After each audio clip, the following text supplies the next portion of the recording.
Hey everyone, in this video we will review Creator Alliance. Creator Alliance has been flagged by multiple sources as a potential scam, exhibiting characteristics of a Ponzi or pyramid scheme.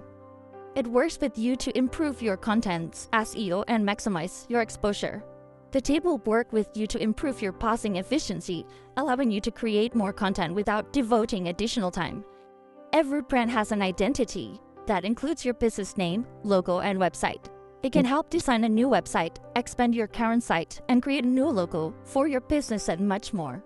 The platform required you to invest fund, with a promise of high returns for completing simple tasks, such as watching video or clicking buttons. However, engaging with such platform can result in significant financial losses, as they often collapse with a new investment swindle.